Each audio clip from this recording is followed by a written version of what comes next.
All right, guys. So thank you for coming to the Rock Your Career Fair workshop. This is intended, as you know, to help you prepare for the upcoming Government and Nonprofit Career Fair this Wednesday, September 27th, from 10 a.m. to 3 p.m. in the Uptown campus in the Campus Center Ballroom. But this will be applicable to all career fairs that you attend in the future, ones in which we would encourage you to attend as well. So I'm going to go through some tips, some do's, some don'ts, key information on networking, elevator pitches, follow-up communication, ways to really kind of make yourself stand out at the career fair. And there will be plenty of time at the end for questions.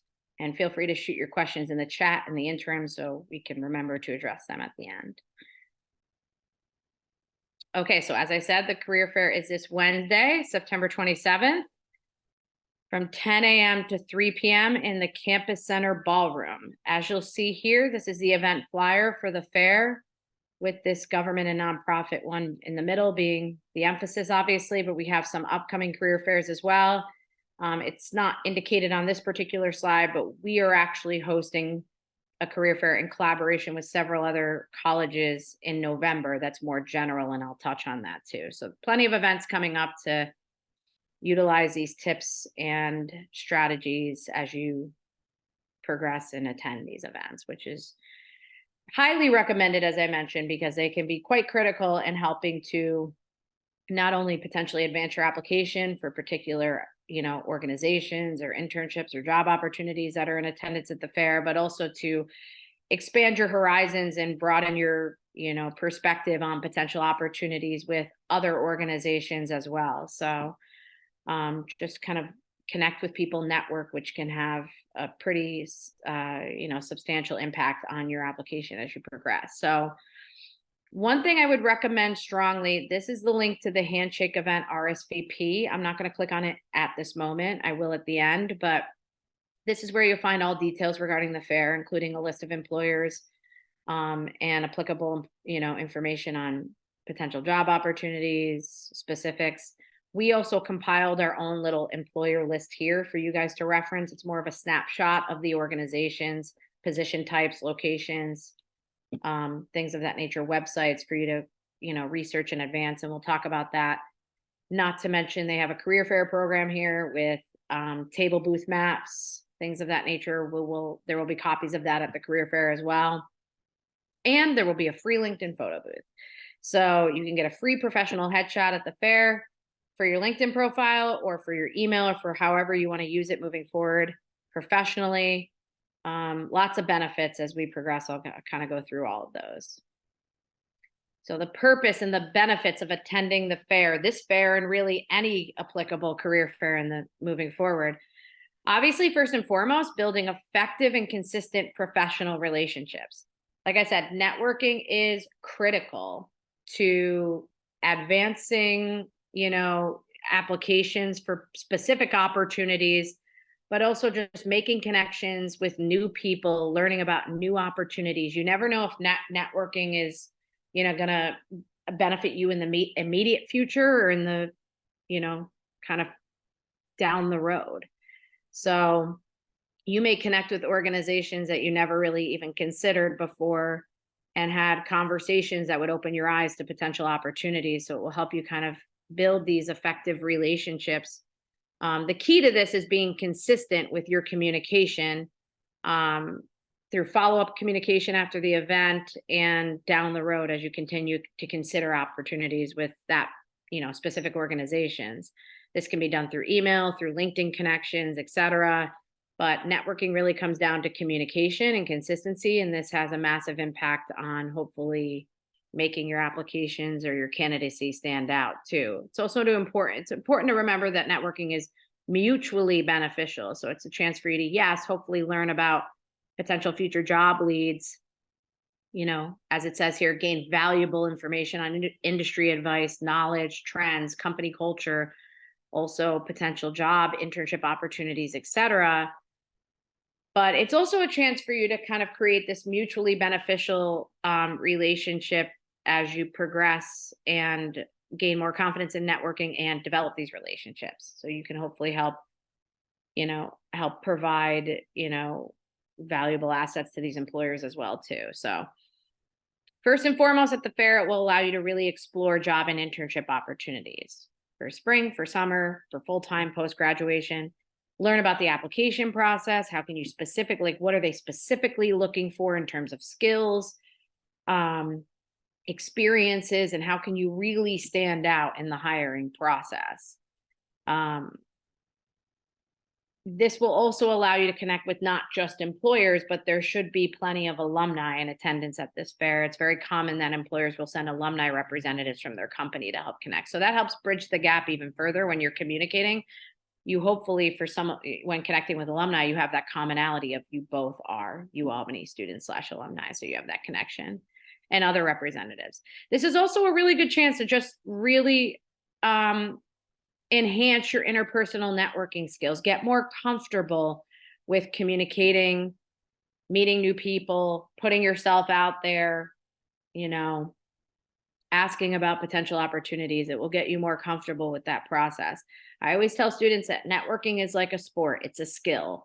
The more you do it, the more comfortable you get with it. And it's invaluable, as it really has that strong impact on the hiring process. So just some career fair do's and don'ts to consider.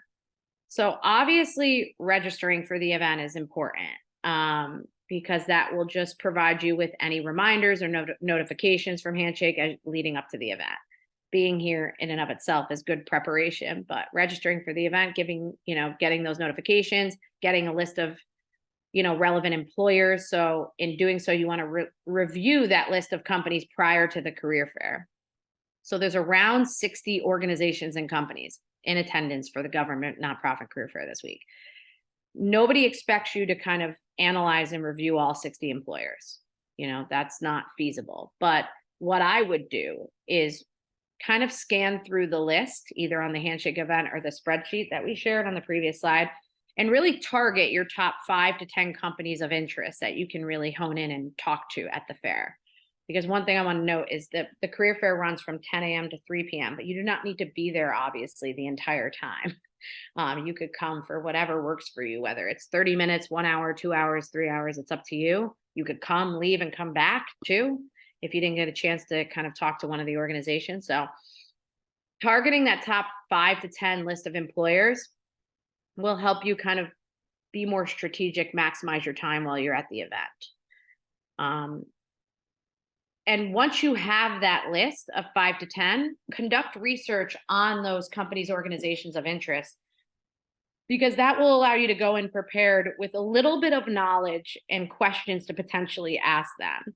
Obviously, as you communicate with them, you're going to learn from them. You're going to gain insight and information from them, and they will provide you with a lot of answers to your questions. But in order to have questions prepared, it's important for you to do a little bit of research. And if you show them that, oh, hey, I saw on your website that you're working on this initiative or this project, can you tell me a little bit more about that, for example, as a question, that will tell them, wow, that student really did their research. They're really looking into us. They're invested in us. They're interested in us. And that's pretty key and crucial as well.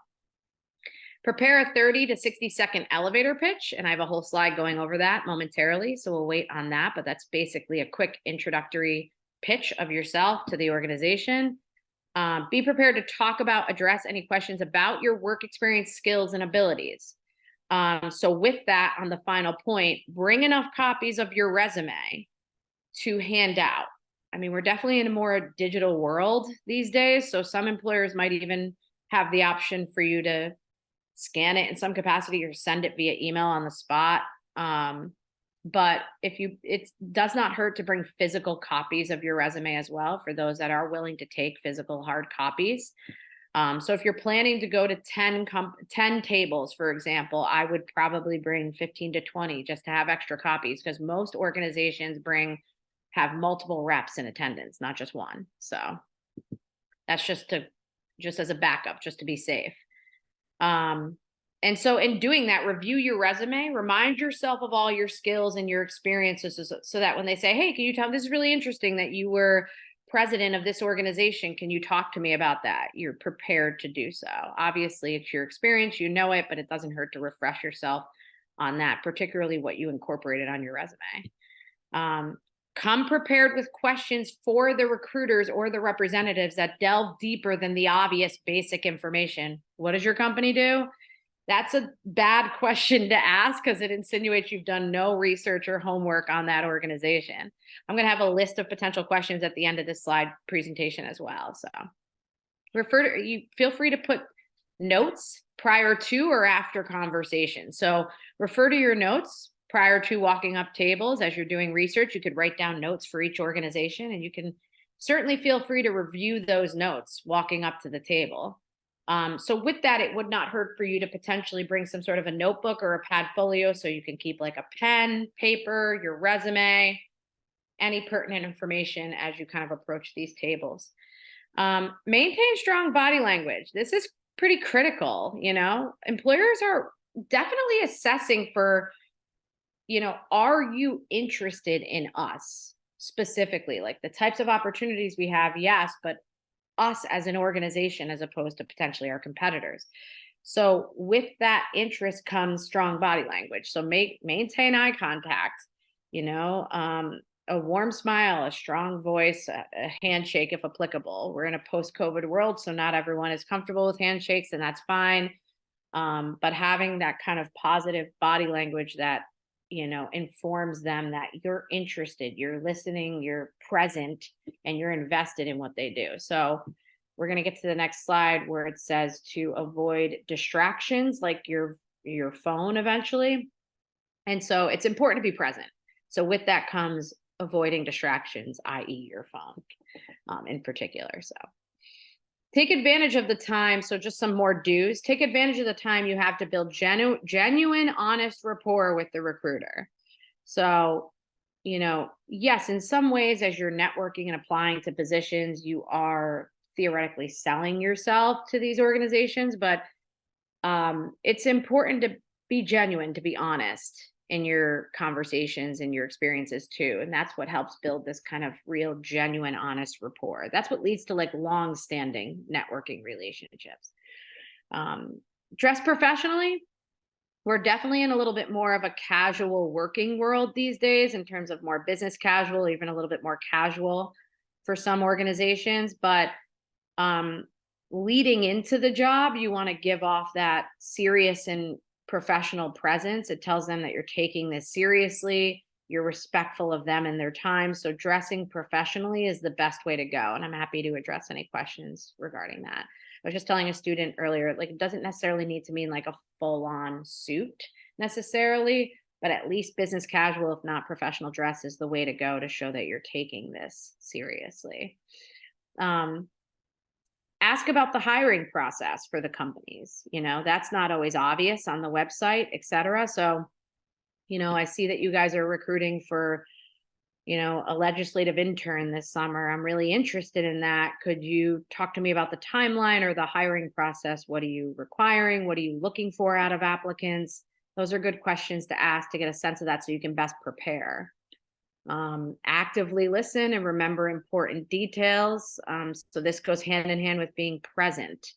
Obviously, you're not expected to remember every single detail from a conversation.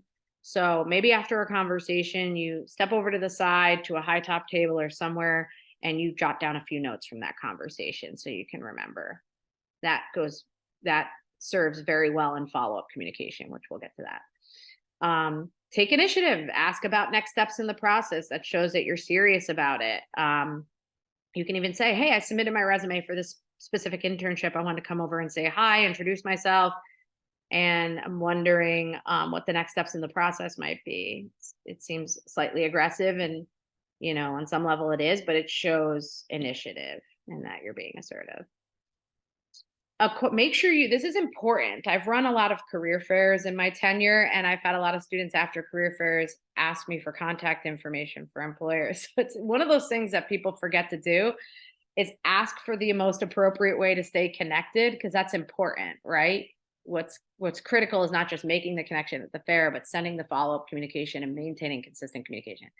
And that sometimes can be a forgetful thing to incorporate. So I would ask them for a business card, or if you prefer, you can just say, hey, I would like to stay connected following the fair. What's the best way for me to, communicate with you follow up after the fair? What's the best way for me to do so? And they might say, oh, here's my business card, or here's my LinkedIn QR code, connect with me, or, let me write down my email for you, whatever they most prefer in terms of ways to stay connected. You might get a representative that says, oh, the best way to do that, we just had the FBI on campus for an information session, and they have a general email that they actively look at to address questions, and so that's the best way for them to stay connected. So if a representative or an employer says, you know what, connect with our main email, that's not necessarily a bad thing. That's how they prefer to stay connected. And follow-up communication with recruiters and all connections is critical and really important to show your gratitude for their time and inquire about any, follow-up conversation, job internship leads, or other details. And we'll get into that. Some don'ts to consider. Don't bother spending time with recruiters from companies that do not interest you. I say that with trepidation because I do want you to be open-minded to potential organizations that you weren't necessarily considering that could potentially be of interest. So, feel free if there's one that you're not sure about. That doesn't hurt to have a conversation. But if you feel pretty solid on this organization does not align with what I want or doesn't make sense for me, there's no point in really spending your valuable time with them on that, because then you can maximize your time elsewhere. So that's why it helps to really target initially, those top companies that you want to connect with. Don't eliminate companies because they're recruiting for positions outside of your field. Take the time to connect and consider options. Similar to what I was just saying, be open-minded to potential opportunities that you're unsure of or that could be options for you. Try not to forget the names of the recruiters and specific details from the conversation. So again, you are not expected to remember every single specific detail from every conversation, but this is where, again, maybe you have a conversation with the New York State Assembly, for example, and you step off to the side and you jot down a few notes from that conversation, just so that you can reference that when you're sending follow-up communication or otherwise. Yes, and don't just focus on the recruiter or company that can benefit you. Again, networking, this is ultimately part of what career fairs are mainly focused on. Networking is mutually beneficial too. So another thing, don't just leave your resume at the table and walk off. I don't anticipate students would do that, but sometimes it can be nerve-wracking to go to these career fairs. I have worked with students who've shown up to attend and then not spoken to any employers because they were there's just simply fear there, right? So hopefully this session will help you prepare. What I think you'll also find from a fear standpoint is that once you have that first conversation, break the ice, and we'll talk about the elevator pitch in a moment, the additional conversations become more fluid and a little bit more natural and less intimidating. So it can be tempting to maybe walk up and just drop off your resume because you're nervous. Try not to do that. Engage in conversation. Start with your elevator pitch, and we'll talk about that. Like I said, don't be intimidated by the recruiters. They are interested in meeting you and screening for potential candidates. So, recruiters pay money typically to attend these career fairs and engage with you guys. So they're very much interested in doing so. And you'll find once you start talking to them that they're very actively engaged and interested and friendly in speaking with you. So don't forget to eliminate some bad habits. So chewing gum, fidgeting, acting distracted, focusing on your phone, like we talked about, even using filler words I just did it myself. So it can be second habit at times. Yeah. Try to avoid some of those bad habits as you're connecting with recruiters and representatives. Just a few more don'ts. Don't monopolize their time. So be cognizant of other people's times, not just the recruiters or the representatives, but also maybe fellow students waiting in line. So there's no set time that you should be at each table. Some employers will be busier than others. So the ones that are less busy, you could maybe speak further, or, you could have a more in-depth conversation, but the ones that are busier, you might want to just consider, keeping it more brief and short so you can move it along and, allow other people to have conversations. Don't interrupt conversations. I don't anticipate many students would, but try to be patient, wait for the appropriate time. This kind of demonstrates that patience and respect element. Don't miss the opportunity to network with all parties, recruiters, other job seekers, even other representatives too. You never know where a conversation could lead. And that's the beauty of networking with anyone, so avoid saying anything negative to the recruiter about your past experiences, supervisors, etc. Listen, you're not expected to have, perfect experiences throughout. There's going to be times, I'm sure, in the past where you had more negative experiences and maybe you learn from them, but it's just not something you want to advertise at the career fair necessarily. Don't focus on questions solely on like ways the position can benefit you. So like financially, benefits, vacation time. That can just send the wrong message. It's not that you can't ask those questions. You potentially can. They're a little bit more appropriate for the interview process as you're one of the final candidates for a position.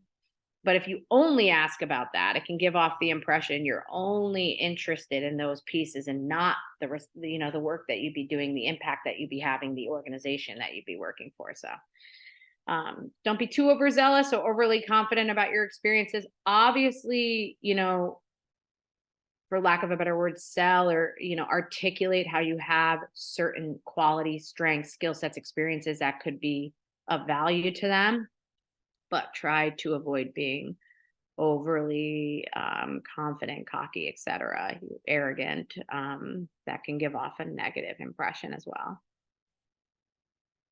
I talked about the elevator pitch and the elevator speech. So this is typically a very brief 30-second commercial about yourself, about your qualifications, your interests, your current involvements, your story, your experiences as a whole.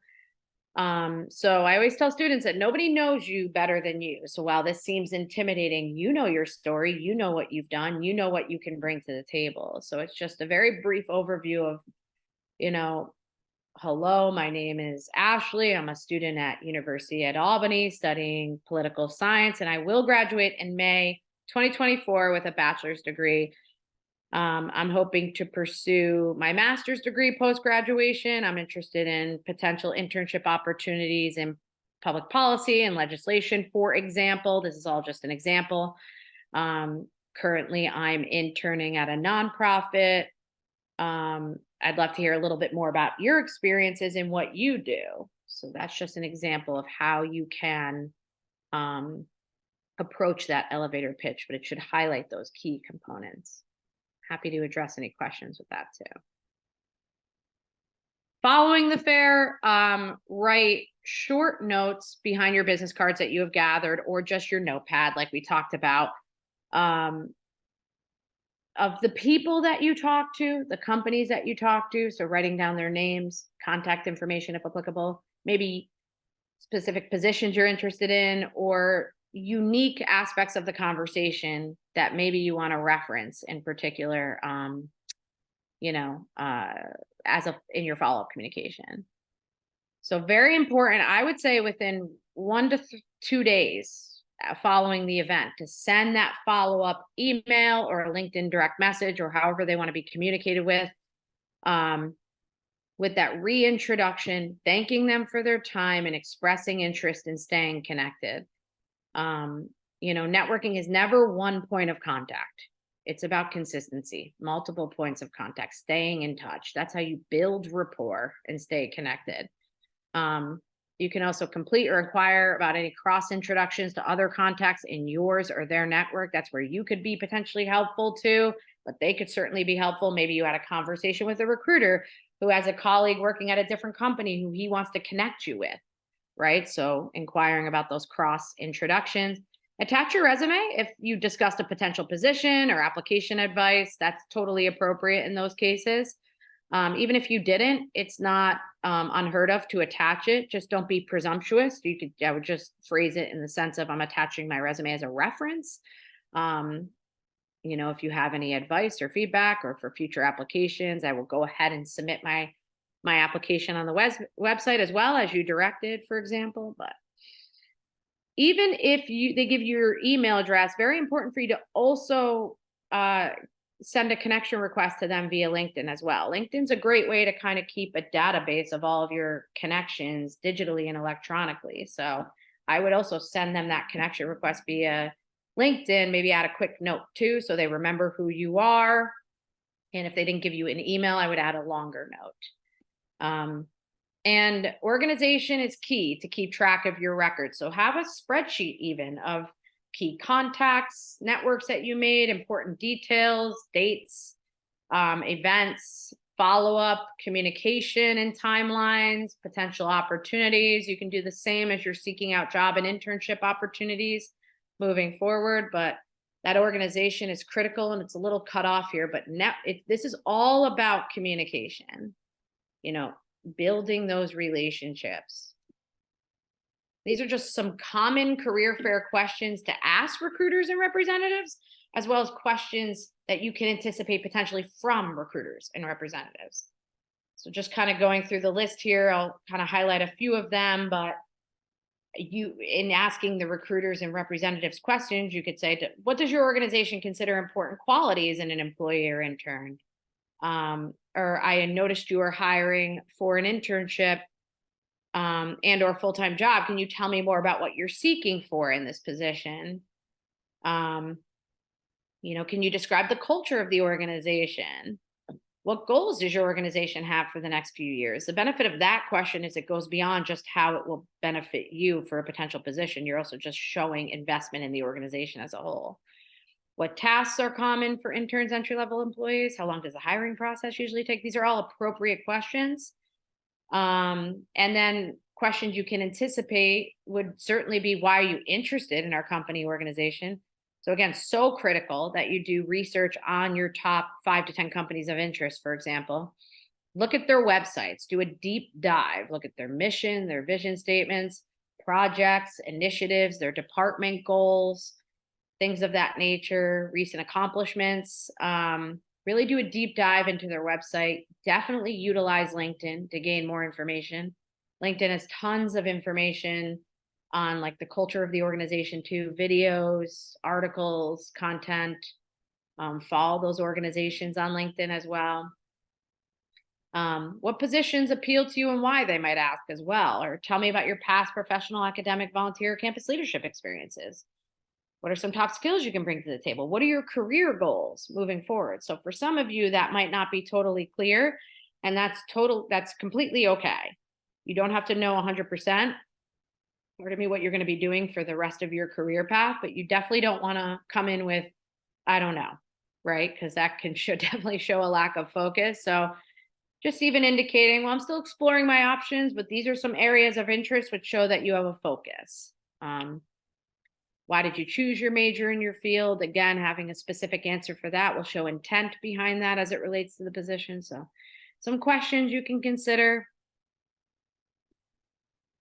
Some additional networking events after the fair to consider, because it's definitely attending as many of these networking events as possible is key. It's critical. So we have, as I mentioned, we are partnering with, I think it's 8 local area schools to host a general career and internship fair. We did target several employer partners that we have here at Rockefeller, so there should be plenty of applicable employers. That will be Thursday, November 2nd from 12 to 3. I will be there as well. That will be off campus at the Armory at Russell Sage College, which is not far from the downtown campus or the uptown campus. So we'll be in touch about potential transportation options and additional details for the employer list, et cetera. We're really excited about that event, drawing a lot of employers as well. So that's definitely, a helpful event for you to attend. We host a slew of employer information sessions throughout the academic year and beyond. So certainly we post all of them on Handshake. So certainly check in with Handshake about that. And just some additional services and resources. I've mentioned this in a few workshops, but just as a reiteration, we post a lot of our virtual career series this session as well, right on our YouTube channel. So I'd certainly check in with that. Not to mention talking about LinkedIn being a critical part of networking and follow-up, I would join the Rockefeller College of Public Affairs and Policy Alumni and Friends group page, because that's a great way to stay connected with alumni. And then obviously, as you prepare for the fair, if you need help with various aspects, in particular, reviewing your resume or cover letter, and as you progress following the fair, job internship and fellowship assistance, interview guidance, job offer, salary negotiations, additional networking advice, LinkedIn profile advice. We are here to assist you with all those pieces of your career path. Not to mention, we have a variety of career series, seminars, workshops, employer information sessions, like I mentioned, many of which are recorded, and Handshake, which is our career management platform with various job. I think there's somewhere between 15 and 20,000 postings available at all times on Handshake. So definitely something to peruse for job and internship postings. We post all of our events on Handshake, career fairs, and more. This is our contact information. I know it looks a little, it's supposed to be purple, but all of our information, our drop-in office hours where you can schedule appointments. This is our staff here with Rockefeller, our locations. Definitely feel free to reach out to us direct with any questions leading into the fair, following the fair. So I want to kind of open it up for questions that you guys have. I see there's one in the chat. So where is the campus center ballroom?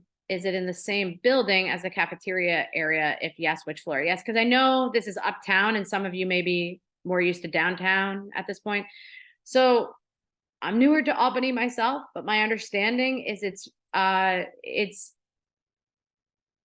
believe across from the career and professional development office on the main campus. So I will get more details on that because I'm not super familiar being newer to Rockefeller. I don't know if any of the other students on the call have insight onto that or can address that, but it's in the main campus center, I believe, so it should be near the food.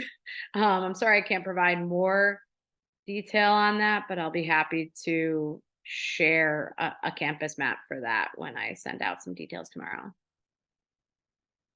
It's upstairs. I think it's on the same, it's next to the career and professional development office upstairs.